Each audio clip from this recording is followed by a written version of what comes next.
ಈಗ ನಾನು ನೋಡು ನಾನೇ ಈ ವಯಸ್ಸಲ್ಲಿ ಗೇಯ್ತಾ ಇದ್ದೀನಿ ಅಂತ ಅವ್ರಿಗೆ ಬೋದ್ ಕಳಿಸಿ ನಮ್ಮ ಹತ್ರ ಬರ್ತಾರೆ ಊಟಕ್ಕೆ ಅದಕ್ಕೆ ಇದಕ್ಕೆ ನಿನಗೇನು ರೋಗ ಹೋಗಿ ಗೆದ್ದು ತಿನ್ನೋ. ಸರ್ ತಮ್ಮ ಹೆಸರು? ಹೊಸರಾಜ್. ನಿಮ್ ಏಜ್ ಎಷ್ಟು ಸರ್? 58. ಇದಕ್ ಮುಂಚೆ ಏನ್ ಮಾಡ್ತಾ ಇದ್ರಿ? ಸೆಕ್ಯೂರಿಟಿ ಕೆಲಸ ಮಾಡಿದೆ ಒಂದು 10 ವರ್ಷ. ಏನ್ ಸಂಬಳ ಸಾಲಲ್ಲ, 5,000 6,000 ಕೊಡ್ತಿದ್ರು. ಆಮೇಲೆ ಅದು ಬಿಟ್ಬಿಟ್ಟು ಎಳ್ನೀರು ಹಾಕೊಂಡು. ಈಗ ಎಳ್ನೀರು ಎಷ್ಟು ರೂಪಾಯಿ ತರ್ತೀರಾ? ಒಂದು 25,000 ಆಗುತ್ತೆ. ಒಂದು ಟ್ರಿಪ್ ಎಳ್ನೀರು ಆಗ್ತದೆ. 30,000 ಆಗುತ್ತೆ, 40,000 ಆಗುತ್ತೆ, 50,000 ಆಗುತ್ತೆ. ದಿನಕ್ಕೆ ಎಷ್ಟು ಜನ ಬರ್ತಾರೆ ಆವರೇಜ್ ಆಗಿ? ಒಂದು 50-60 ಜನ. 50-60 ಜನ ಬರ್ತಾರೆ. ಒಂದೇ ಸಮ ಬರಲ್ರು. ಬೇಸಿಗೆಯಲ್ಲಿ ಒಂದು 100 ಎಳ್ನೀರು ಹೋಗುತ್ತೆ.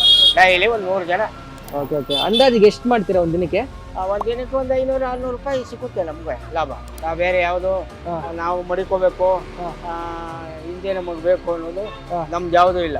ನಿಮ್ಮ ನೋಡಿ ಬೇರೆ ಯಾರು ನಾನು ಈ ತರ ಬಿಸ್ನೆಸ್ ಮಾಡ್ಬೇಕು ಅಂತ ಇರ್ತಾರಲ್ಲ ಅವ್ರಿಗೇನ ಕಿವಿ ಮಾತು, ಇನ್ನೊಬ್ಬರ ಜೀವನದಲ್ಲಿ ನಾವು ಬದುಕಬಾರ್ದು. ಶಕ್ತಿ ಇರೋವರೆಗೂ ದುಡ್ಡು ತಿನ್ನಲ್ಲ, ಆಮೇಲೆ ನಮ್ಮ ಅದೃಷ್ಟ ಏನಾಗುತ್ತೋ ನೋಡೋಣ.